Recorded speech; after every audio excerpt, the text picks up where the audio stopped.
مشايخنا أينما كانوا.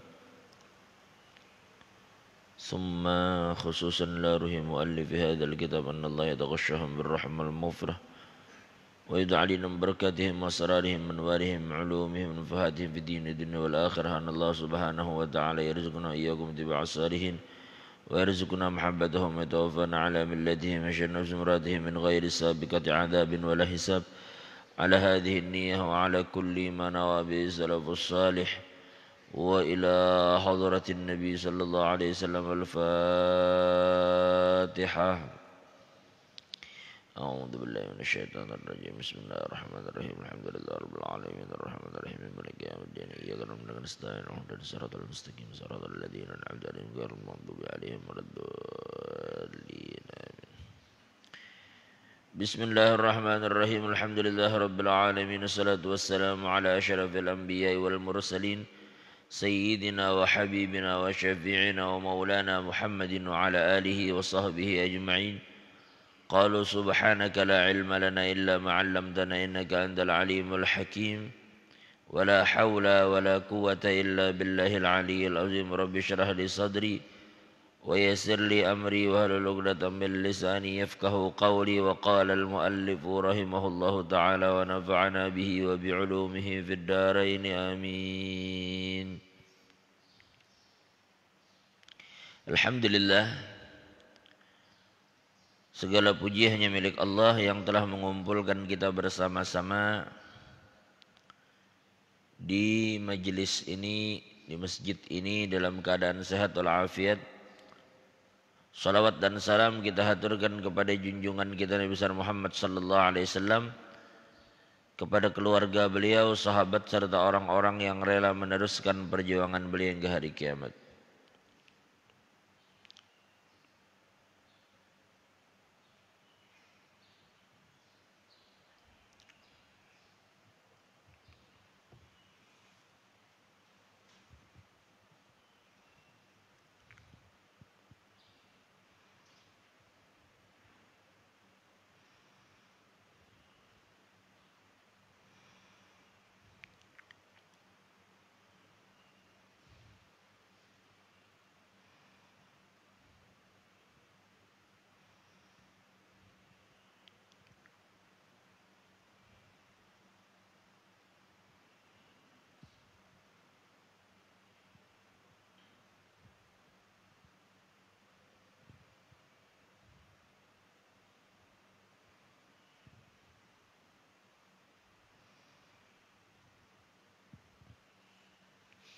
Bismillahirrahmanirrahim.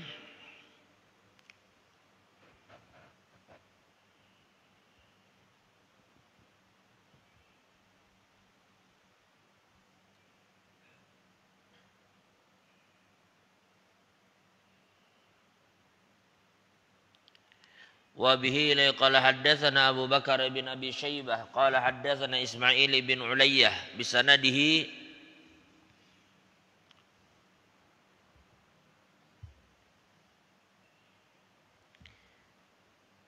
إلى سيدنا علي كرم الله وجهه قال وذكر الخوارج فقال فيهم رجل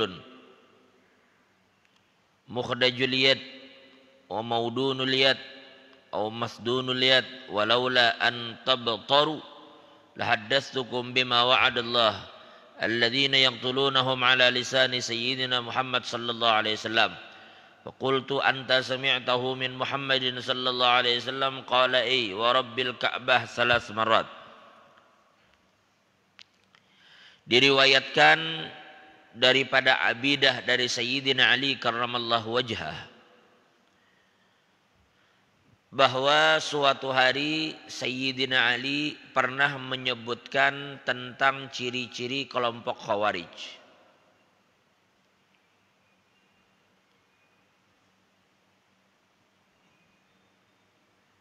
Bahwa di antara mereka itu ada orang lelaki yang memiliki tangan yang cacat, kemudian tangannya itu kecil, tangannya yang cacat itu kecil atau pendek sebelah tangannya itu.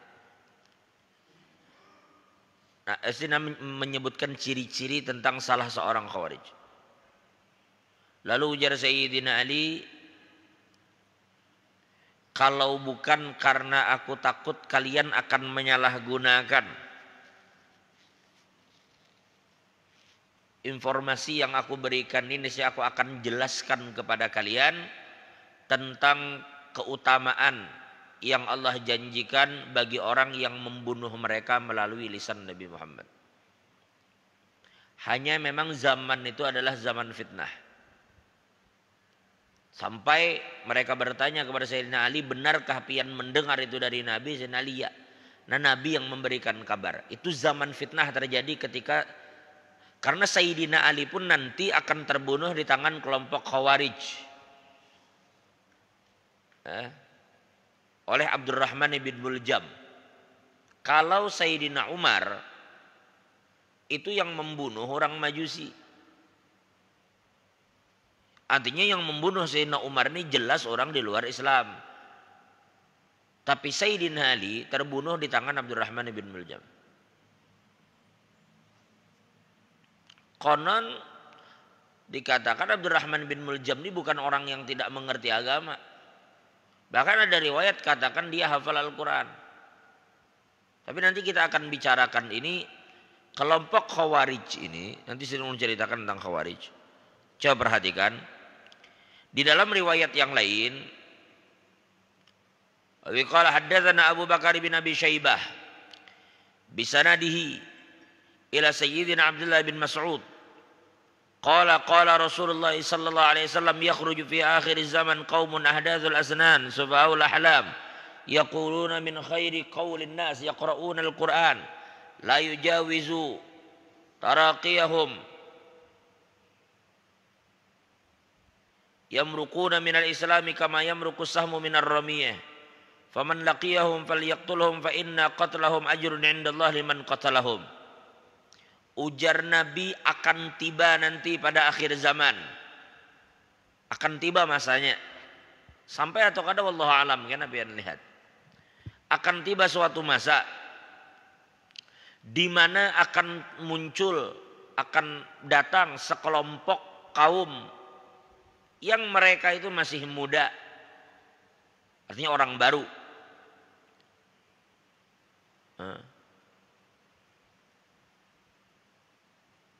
Ahdathul asnan sufahaul ahlam. Jaka bahasa kita itulah, maaf nih lah, orang baru, muda, dan berpikiran sempit. Berpikir sempit. Ya, nah, tapi ini yaquluna min qauli khairil bariyah. Tetapi mereka akan berbicara dengan apa yang Nabi katakan. Jadi bila mereka benar, Nabi bersabda. Dan mereka baca Quran, mereka baca Quran. Jangan pian kira mereka kada baca Quran. Yaqra'una al-Quran la yujawizu taraqiyahum. Mereka baca Al-Quran, tetapi apa yang mereka baca tidak melewati tenggorokannya. Apa yang mereka baca di mulut itu jangan lewat tenggorokan, jangan sampai ke hati, ke tenggorokan jangan ada lewat.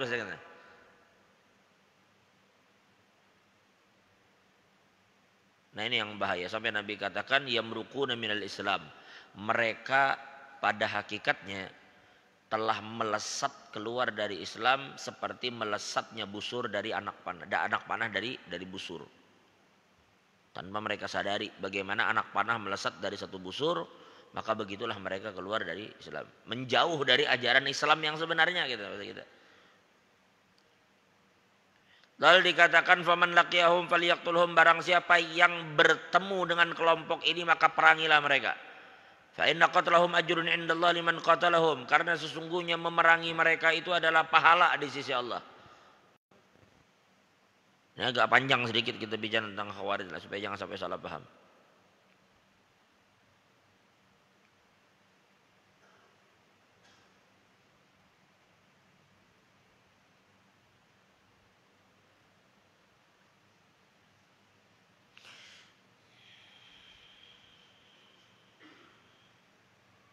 Nah, lagi perhatikan lagi lah. Dan kita pun bila melihat mereka, wa qala haddatsana Abu Bakar bin Abi Syaibah bisanadihi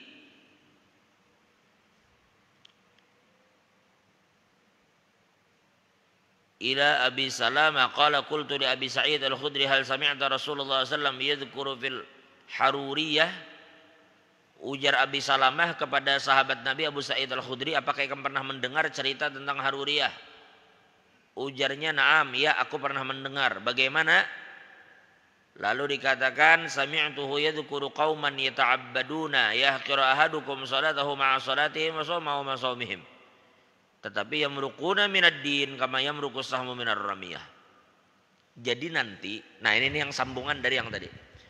Akan tiba satu kelompok orang yang mereka itu muda, maksud muda itu kan hanya muda masih remaja bukan, tetapi adalah orang-orang baru yang mereka itu tadi berpikiran sempit.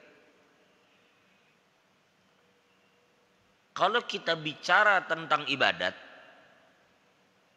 ujar Abu Sa'id Al-Khudri, kalau kamu melihat ibadat mereka, kamu bakal minder. Kamu bakal minder karena kuatnya ibadat mereka. Jangannya kita sembahyang tuh, banding dengan sembahyang buahnya kita bakal minder. Kalau pian puasa banding dengan puasa mereka, pian bakal minder.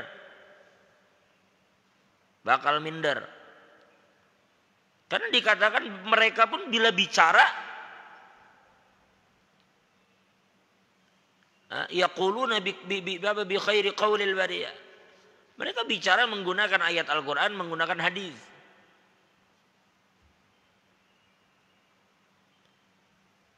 Tetapi Nabi tegaskan lagi, mereka keluar dari agama seperti keluarnya anak panah dari busur. Ini kelompok Khawarij. Menurut sementara ulama, dulu ketika terjadi pertempuran Siffin antara Sayyidina Ali dengan Muawiyah, singkatnya kita bisa katakan dalam peristiwa tersebut sejarah memang mengatakan begitu. Maka kita menceritakan sejarah saja bahwa dalam pertempuran Siffin ini banyak sekali sahabat yang terlibat. Itulah terlalu jauh bicara, kita takut kalau mulut kita akan berbicara dan akhirnya lancang berbicara tentang kehormatan sahabat. Itulah yang membuat sebagian ulama mencoba untuk menahan diri, untuk tidak terlalu jauh membicarakan tentang perang Siffin. Tetapi kenyataan yang terjadi di dalam pertempuran Siffin ini terdapat dua kubu. Kubu Sayyidina Ali dan pasukannya dan kubu Muawiyah dan pasukannya. Di dalam kubu Sayyidina Ali itu terdapat semua veteran-veteran perang Badar yang tersisa. Semua sahabat yang pernah mengikuti perang Badar selama dia masih hidup, semua berada di pihak Sayyidina Ali karramallahu wajhah. Semua daripada ahlul Badar berada di pihak Sayyidina Ali. Ditambah para sahabat-sahabat kibar dan juga di dalamnya terdapat Sayyidina Ammar bin Yasir. Yang nanti Sayyidina Ammar ini akan terbunuh syahid. Yang Nabi katakan Ammar qatalahu fi'atun baghiyah. Ujar Nabi, Ammar akan dibunuh di tangan kelompok yang membangkang. Nah, singkatnya, bahkan ulun pernah membaca satu riwayat Uwais Al-Qarni, orang yang doanya dikabulkan itu diriwayatkan bertempur dalam pertempuran Siffin di pihak Sayyidina Ali, karena terakhir kali Uwais ini dilihat adalah terjadi di pertempuran Siffin itu. Orang melihat Uwais Al-Qarni. Beliau bertempur di sisi Sayyidina Ali karramallahu wajhah. Dan ada riwayat juga mengatakan Uwais Al-Qarni wafat dan syahid di pertempuran tersebut. Ada riwayat mengatakan begitu. Ala kulli hal. Dalam pertempuran ini, kalau kita berbicara jumlah pasukan, maka pasukan Muawiyah jauh lebih banyak daripada pasukan Sayyidina Ali. Secara jumlah pasukan. Di sisi Muawiyah ada Amr bin As dan banyak lagi yang lain. Tetapi pertempuran ini kita katakan tadi di pihak Sayyidina Ali terdapat banyak sahabat-sahabat kibar. Sahabat-sahabat yang besar di sana, sahabat-sahabat senior. Sehingga pertempuran ketika berjalan itu menguntungkan Sayyidina Ali. Dan sudah hampir mencapai benteng terakhir, pertahanan terakhir dari Muawiyah bin Abi Sufyan. Begitu hampir memasuki yang terakhir, Ashtar sudah di sana. Lalu tiba-tiba Amr bin As ini menusuk Quran. dengan menggunakan tombak. Ditusuk Quran dengan tombak lalu dibentangkan ke atas begitu, paham ya dia? Jadi tombak tusukkan ke Quran lalu angkat ke atas, diikatkan ke Quran, tapi itu Allah alam dia angkat ke atas. Itu menjadi satu pertanda. Artinya kita hentikan perang, kita kembalikan masalah kita ini kepada Al-Quran. Ini pertempuran terjadi diantaranya karena ada dualisme kepemimpinan. Sayyidina Ali sebagai pemimpin yang sah merasa memiliki tanggung jawab untuk menghadapi kelompok yang mendeklarasikan diri sebagai seorang khalifah. Itu Muawiyah bin Abi Sufyan mendeklarasikan diri sebagai khalifah tandingan. Itu yang terjadi. Tapi khalifah yang sah siapa? Khalifah yang sah adalah Sayyidina Ali. Sekarang misalnya tiba-tiba Aidil di Samarinda sini ujar Aidil, hari ini aku mengumumkan diri sebagai Presiden Republik Indonesia. Kira-kira nih bakal dicari orang gak dia? Pasti dicari orang. Membuat deklarasi tandingan bahwa aku presiden. Ikam jangankan mengaku presiden Indonesia, mengaku Raja Sunda Empire aja cari orang ya kan. Biar kamu olah kerajaan nang pena aneh-aneh di sini bilang aneh-aneh cari orang, apalagi mengaku presiden. Mesti pemerintahan yang sah akan buru ikam. Kamu bakal diburu. Nah, itu yang terjadi dengan Sayyidina Ali dulu. Karena akan mengganggu keamanan kalau terjadi dualisme kepemimpinan. Berarti yang sah siapa? Sayyidina Ali. Dan Amr bin As, Muawiyah bin Abi Sufyan itu bukan pemimpin yang sah sebenarnya. Nah, singkat cerita, terjadilah pertempuran. Begitu terdesak, ya Amr bin As di pihak Muawiyah mengangkat Quran tadi. Artinya cukup kita berhenti dulu bertempur, kita serahkan urusan ini kepada Al-Quran, kita akan jadikan Quran sebagai pengadil. Sudah banyak darah yang tertumpah. Padahal ini terjadi karena memang pasukan ini andai kata diteruskan hancur habis sama sekali ini pasukan. Nah, Amr bin As terkenal orang yang cerdik. Karena biar bagaimanapun beliau memiliki jasa sehingga Mesir itu ditaklukkan di tangan Amr bin As. Singkat cerita, ketika Amr bin As ini menaikkan Quran ke atas, maka pasukan Sayyidina Ali terpecah menjadi dua. Sekelompok pasukan yang membaca bahwa ini muslihat. Ujar mereka jangan berhenti, teruskan perang. Sampai urusan ini benar-benar selesai. Dan Sayyidina Ali termasuk kepada kelompok yang berpikir seperti ini. Sayyidina Ali cenderung meneruskan perang, kada berhenti, teruskan. Tapi sebagian besar pengikut beliau menghendaki perang selesai. Cukup sudah, kebanyakan sudah orang yang terbunuh. Cukup sudah. Termakan dengan siasat Amr bin As. Singkat cerita, Sayyidina Ali biar bagaimanapun menghormati keputusan mayoritas mereka. Akhirnya perang di stop. Lalu disepakatilah mereka akan bertemu di Daumatul Jandal namanya. Di tempat itu Sayyidina Ali diwakili oleh Sayyidina Abu Musa al-Asy'ari, sahabat Nabi. Muawiyah diwakili oleh Amr bin As. Amr bin As cerdik. Abu Musa jujur. Abu Musa ini orang yang benar-benar lurus, jujur, sahabat Nabi. Sesampainya di sana terjadilah kesepakatan. Ujar Amr bin As, kita sepakat dua orang ini Pang yang menjadi penyebab karena kepemimpinan yang mereka miliki menyebabkan mereka tidak bersatu. Padahal memang Muawiyah kan bukan pemimpin yang sah kan gitu lah dia. Lalu ujar Amr bin As kepada Abu Musa, sekarang pian lepaskan pedang pian dan nyatakan bahwa Ali telah lepas dari kepemimpinannya. Cek paham ya? Disuruh cabut pedang dan nyatakan, artinya kita sama-sama melepaskan pemimpin kita dari jabatannya. Dan biarkan nanti masyarakat yang memilih secara langsung gitu. Coba kayak apa ini? Menurut Pian? Suruh mereka berdua turun dari jabatan. Kita kan usah bisi khalifah dulu. Berdua turunakan.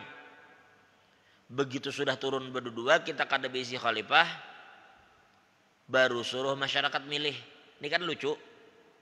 Ibaratnya sekarang, maaf, kita bisi gubernur Paisaran. Sekalinya tiba-tiba Aidil mengaku gubernur. Lalu ujar Aidil, Pak Isran lawan ulun, kita sama-sama mundur. Biar masyarakat memilih. Kan lucu nih. Padahal jelas-jelas masyarakat sudah milih siapa? Sudah milih Pak Isran. Apa lagi urusan ini nyuruh mundur? Tapi ya sudahlah, demi menghindari pertumpahan darah, Sayyidina Abu Musa pun mencabut pedang. Dan beliau berikrar, ujar Sidin, aku melepaskan Ali dari kekhalifahannya sebagaimana aku melepaskan pedang dari sarung ini.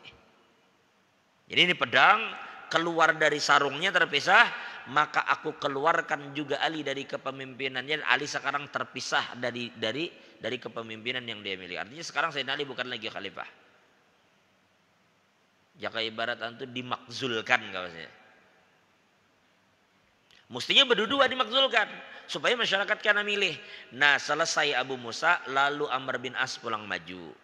Ujar Amr bin As, sekarang kalian telah saksikan bahwa Ali dimakzulkan, tidak lagi menjadi seorang khalifah. Maka saat ini aku pun menetapkan Muawiyah di dalam kekhalifahannya sebagaimana aku membiarkan pedang ini tetap berada dalam sarungnya. Coba. Lalu hasil dari pertemuan itu tidak membuahkan kepuasan.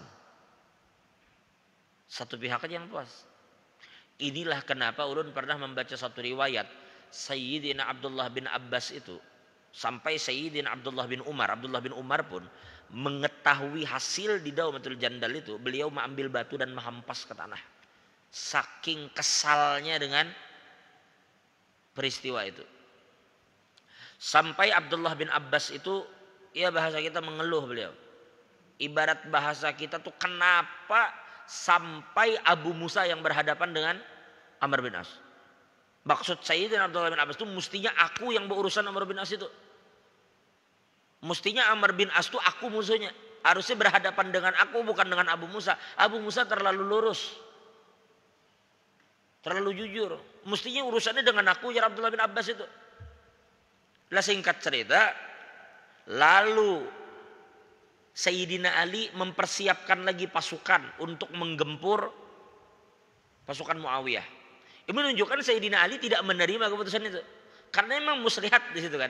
Muslihat. Nah, tetapi kelompok Sayyidina Ali ini benar-benar sudah terlanjur pecah.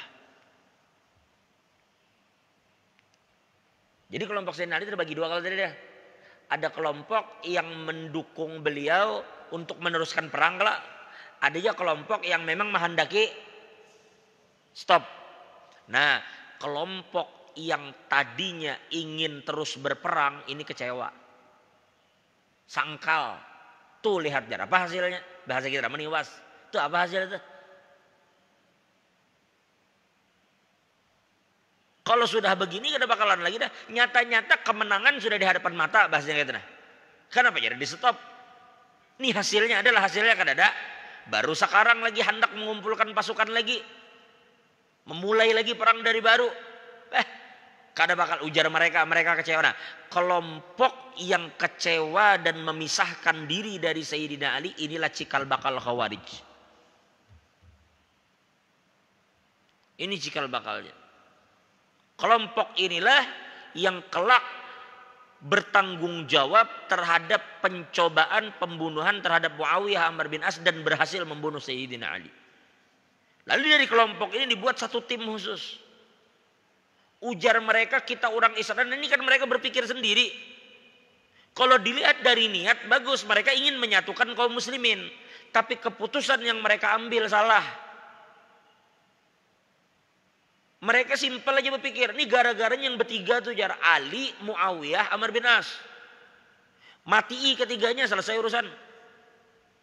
Karena lagi orang ribut, cuma gara-gara yang bertiga ini berapa ribu nyawa melayang. Itu kayak itu berpikir mereka. Mungkin kalau itu terjadi, mungkin salah-salah kita pun bisa sependapat dengan mereka itu. Kita korbankannya yang bertiga ini demi menyelamatkan yang beribu. Lalu berjanjianlah mereka.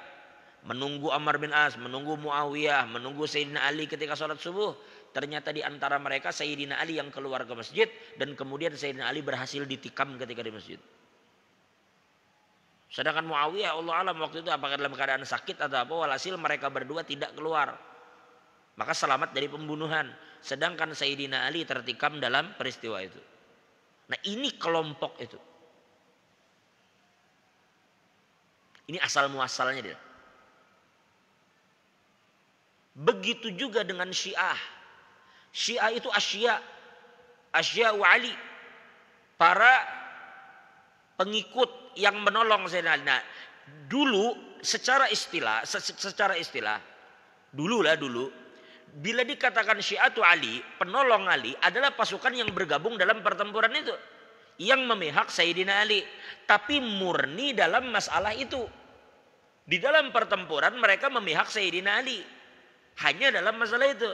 Seiring berjalannya waktu, lalu mulailah ada sekelompok orang yang mencoba untuk membisikkan kepada mereka tentang keutamaan Sayyidina Ali yang sebagian besarnya memang diada-ada. Lalu sehingga kelompok ini pun terpecah lagi.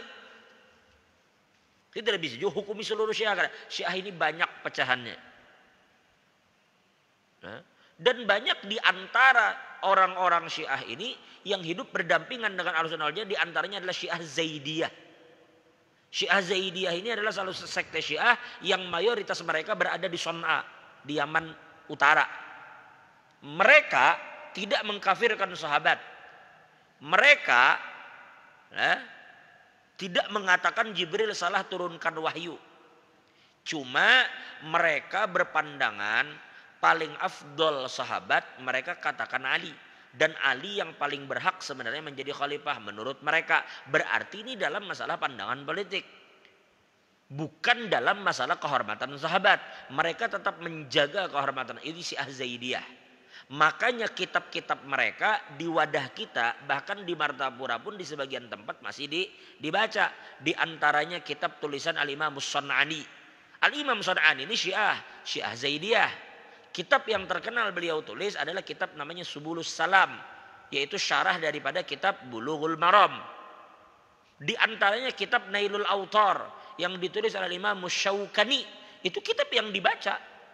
Di Martapura pun dulu dibaca. Tetapi ini Syiahnya Zaidiyah. Jadi banyak sekte Syiah itu. Nah dari sini juga kelak lahirnya. Mereka adalah pengikut-pengikut yang setia kepada Sayyidina Ali di awal. Tetapi di kemudian hari terjadi pemalsuan terkait tentang keutamaan Sayyidina Ali yang sebagiannya diada-ada.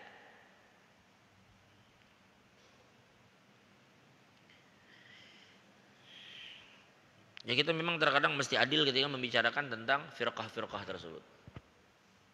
Kita katakan saja bahwa Syiah itu bukan satu Syiah selesai kada. Syiah itu pecah menjadi banyak bagian. Dan ada sebagian dari kelompok Syiah ini yang kitab-kitab mereka diterima di kalangan Ahlussunnah. Di antaranya tadi Syiah Zaidiyah. Di Indonesia adalah wallahu alam kalau di Indonesia. Cuma ini kelompok banyak ada di Yaman Utara. Di Yaman Utara. Kalau yang di Iran beda lagi. Di Iran itu Syiah Imamiyah. Di Iran Syiah Imamiyah, bukan Zaidiyah.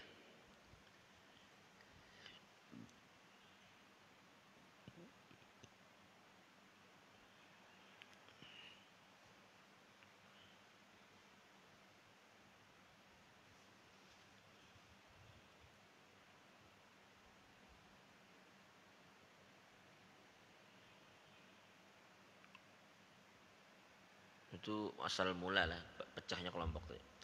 Lah singkat cerita, coba ente tanya maaf lawan bubuhan yang ya kasihan aja bang, kayak bubuhan yang sedikit dibomnya orang sedikit ya. Itu kalau ikam bicara niat mereka, kita kada tahu bang masalah niat. Tetapi cara mereka dalam bersikap itu yang dikatakan Nabi sufahaul ahlam. Sempit cara berpikirnya. Seakan-akan itu satu-satunya solusi. Bukan justru memuliakan Islam, tetapi justru merugikan. Coba pengen lihat di luar negeri sana. Berapa banyak orang yang bom itu meledak kadang-kadang dalam masjid. Yang mati siapa? Orang Islam juga. Hanya karena berbeda pandangan. Mungkin niatnya ingin membersihkan daerah itu dari orang-orang yang berpikiran menyimpang. Pikirannya begitu. Bila ditanyanya berdalil. Tapi ya itu Nabi katakan. Ahdathul asnan sufahaul ahlam.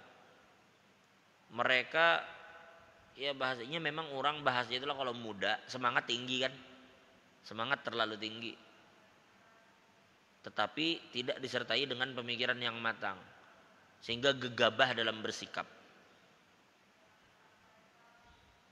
Mudah-mudahan kita dijauhkan dari pemahaman-pemahaman yang demikian. Jadi kita tawassut saja. Jangan terlalu sempit di dalam berpikir, tetapi jangan juga terlalu bebas. Sehingga tidak memiliki batasan. Khairul umur awsatuha. Kita di tengah-tengah, tidak jumut, tidak sempit, tetapi jangan juga terlalu luas sehingga tidak memiliki batasan. Kita berpikir luas tetapi tetap ada batasan-batasan agama, ada sebagai batasan yang harus kita perhatikan. Baik. Wallahu a'lam bishawab. Jadi jangan coba-coba hanya karena bermodal karena kita telah diberikan karunia oleh Allah, lalu karunia itu kita gunakan. Nang kayak tadi Abdurrahman bin Muljam itu yang menikam Sayyidina Ali itu kononnya hafal Quran. Dan bahkan pian tahu ini doktrin. Kalau sudah tertanam di diri seseorang, itu luar biasa sulitnya mengikis. Makanya pian tahu kenapa menghadapi kelompok-kelompok macam kayak kalau di luar tuh kayak apa misalnya. Misalnya ada kelompok-kelompok yang bertindak terlalu gegabah. Sedikit orang pernah salah paham bomnya, sedikit beda pemahaman dia anunya. Nah, yang begini kadang-kadang sulit dihadapi. Kenapa? Karena mereka pun militan. Karena yang ada dalam benak mereka berjuang atas nama agama, dan apabila mereka terbunuh mereka syahid. Banyak ada berpikir lagi yang dibomnya orangnya ada urusan. Dan pandangan bahwa kaum muslimin yang lain yang berbeda dengan mereka itu orang-orang yang tersesat atau bahkan sampai ke dalam kategori musyrik atau kafir semacam ini bahaya. Doktrin ini bila masuk bahaya. Akhirnya darah orang menjadi halal. Jangan ente orang biasa. Sayyidina Ali itu loh menantu Nabi. Saya pikir menantu Nabi, ayah dari cucu-cucu Nabi. Kayak itu. Padahal coba pikirkan, waktu di Madinah semua orang itu dipersaudarakan Nabi kecuali Sayyidina Ali. Sampai Nabi katakan, wahai Ali, aku saudara ikam dunia akhirat. Berarti kan ini mengganggu saudara Nabi, bahasanya gitu nah. Tapi kan ke situ juga berpikir. Iya, tapi katakan tadi berpikir sempit mereka. Ini doktrin, ini pembunuhnya Ali. Sayyidina Ali, Abdurrahman bin Muljam, ketikanya dieksekusi dia, itu kan ditangkap tuh oleh para sahabat. Begitu ditangkap diikat awaknya kuat karena kau bergerak. Ujar Sayyidina Ali, lepaskan ikatannya, jangan terlalu kuat. Karena Sayyidina Ali, aku takut ikatan itu akan membuatnya sakit. Ujar Sayyidina Ali, sudahlah tahan aja. Kalau aku sembuh itu urusanku kena, aku yang mengurusinya. Kalaupun aku mati karena ini, maka hukumnya sesuai hukum Allah. Jangan dizolimi. Jangan ente siksa macam-macam, jangan. Udah kalau memang inya ternyata aku mati gara-gara ini, hukumnya balas sesuai hukum yang Allah tetapkan. Jangan berlebihan, jangan zalim. Coba lihat. Ternyata Sayyidina Ali ditakdirkan terbunuh, syahid. Nah lalu dieksekusilah Abdurrahman bin Muljam. Nah ini yang menarik. Begitu Abdurrahman bin Muljam ini hendak dieksekusi, sawat-sawatnya berwasiat lawan Algojo. Berwasiat. Kalau bang, apa wasiat ikam? Tolong beri aku kesempatan sembahyang 2 rakaat atau beri aku kesempatan menyampaikan pesan keluarga. Kada. Ujar Abdurrahman bin Muljam, aku berpesan kepada para algojo, para eksekutor, tolong nanti kalau kalian ingin memancung aku, jaka bahasa Banjar itulah, memancung tuh jangan kepala aku tuh langsung dipotong begitu. Tar sekali potong putus, jangan begitu. Kalau bisa jarinya nanti ketika memotong aku leherku tuh digayat aja. Tahu lah digayat. Nah, amun putus kayak sekali putus selesai, putus kayak pernah lah melihat orang di kisos di Saudi. Tak itu tajam gitu udah putus, memang leher dia putus, bujur putus. Yang ada, jangan kayak itu gayat. Nah, begamat sampai pagat. Sakit kadang itu, sakit itu. Tapi apa komentarnya, ujarnya aku sengaja ingin begitu supaya aku bisa merasakan bagaimana sakitnya berjuang di jalan Allah. Coba kamu pikir. Sampai ke mati pikirnya itu masih berjuang di jalan. Jauh sama sekali bertobat. Kalau pang menyesal habis membunuh orang nggak ada. Yang ada dalam benaknya aku dina sedang berjuang di jalan Tuhan. Itu doktrin itu bila sudah masuk ke kepala orang bahayanya luar biasa. Makanya pahaman-pahaman seperti itu mestinya memang harus kita waspadai. Mesti waspada.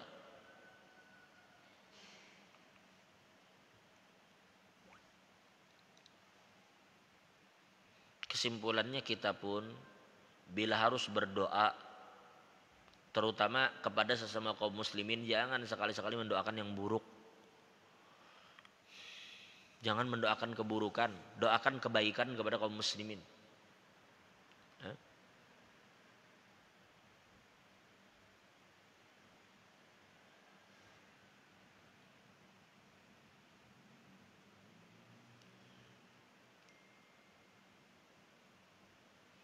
Mudah-mudahan hati kita disatukan oleh Allah.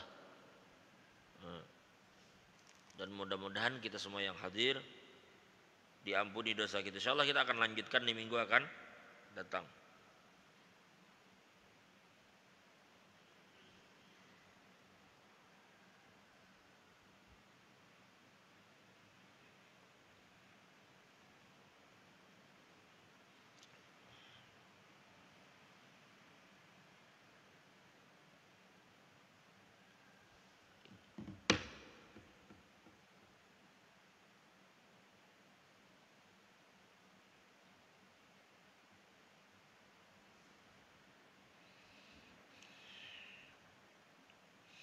Ya kalau hari inilah masih kah begawian sudah lah. Senin nih. Udah mulai udah. Cukup yakin menak ke lawasan sampai jam 8 ke lawasan pulang. Kalau bang kodo minggu lalu.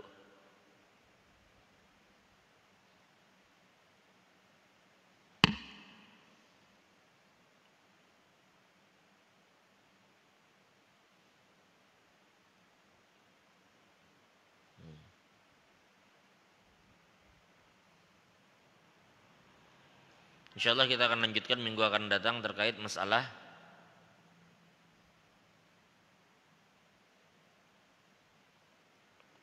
kelompok Khawarij ini.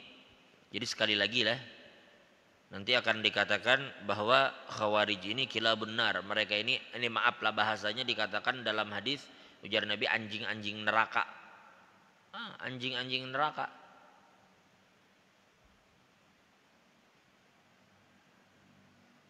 Jadi ingat bukan mereka orang yang tidak kuat dalam ibadat. Sampai dikatakan oleh Abu Sa'id Al-Khudri, mereka itu adalah orang yang bila ente melihat sembahyangnya ente minder. Bila ente melihat ibadatnya ente minder. Daripada kuatnya mereka beribadat. Cuma pada akhirnya bukan itu masalahnya. Terkadang hal-hal seperti itu kalau tidak disertai dengan keimanan dan ketakwaan yang benar, itu bisa membuat kita takabur. Itu bahayanya.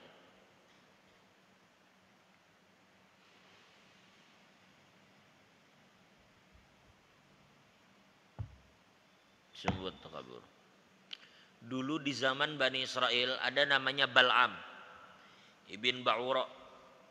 Bal'am ini adalah orang yang Allah berikan kemampuan mengetahui Ismullahil A'zam, yang apabila dia berdoa dengan nama itu, doanya mesti Allah kabulkan.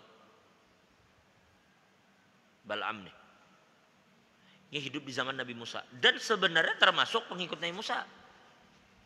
Karena beriman dengan Taurat. Ini beriman dengan Taurat sampai Allah Subhanahu wa taala menganugerahkan Ismul A'zam. Coba. Tapi satu hari ketika Nabi Musa dan Bani Israel hendak berangkat menaklukkan satu daerah, lalu ada seorang pemimpin mendatangi Bal'am. Kamu doakan bang, Musa dan pasukannya itu jangan sampai masuk ke daerah kita ini. Doakan apa kayak kamu nang buruk menimpa mereka. Ujar Bal'am, kayak apa kisahnya aku mendoakan Musa? Lamun dia itu adalah Nabi Allah, kemananya berjalan malaikat selalu mengiringi dan orang-orang beriman ada bersama mereka, pasti aku doakan keburukan. Nah, ada banyak riwayat yang mengatakan apa sebenarnya yang terjadi dengan Bal'am. Ada yang mengatakannya diancam, ada yang mengatakannya diiming-imingi dengan dunia. Singkat cerita, akhirnya Bal'am menyetujui untuk mendoakan sesuatu yang buruk kepada Nabi Musa.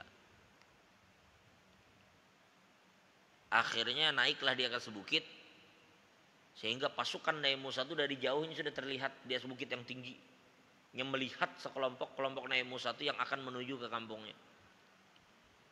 Sebenarnya keledainya ketika hendak dibawanya itu menolak, kayak model beturun keledai itu, menunjukkan keledai ini enggan terlibat dalam apa yang dilakukan oleh Bal'am.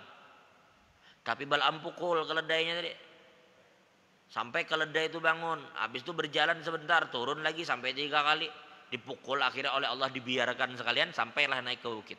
Di sana akhirnya Bal'am mendoakan sesuatu yang buruk menimpa Nabi Musa dan Bani Israel. Ada 2 versi. Versi pertama mengatakan bahwa setiap doa buruk yang diucapkan oleh Bal'am itu kembalinya malah ke kaumnya seorang, bukan ke kelompok Nabi Musa. Setiap keburukan yang ia doakan untuk kelompok Nabi Musa kembali ke kaumnya, dan kebaikan untuk kaumnya kembali ke kelompok Nabi Musa. Versi kedua mengatakan doa Bal'am Allah terima. Itu yang menyebabkan Nabi Musa itu kesian selama puluhan tahun kebingungan mencari jalan menuju kota tersebut. Puluhan tahun. Mereka kan memang mencari kota itu. Itu yang disebut tanah yang dijanjikan. Yang Nabi Musa menyeberangi laut membawa orang-orang Bani Israel. Untuk apa? Untuk memasuki kota itu. Puluhan tahun menurut riwayat Nabi Musa itu terputar-putar. Kada tetamu mencari kota itu. Mereka orang kebingungan bebannya. Kada dapat, gara-gara apa? Sampai-sampai Nabi Musa itu meninggal dan belum berhasil memasuki kota itu.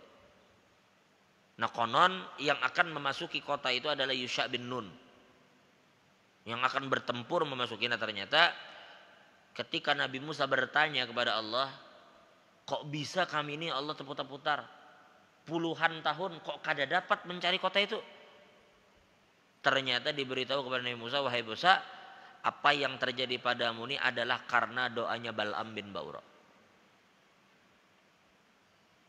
Benar dikabulkan Tuhan doanya, mungkin disalahjurakan apa, dikabulkan.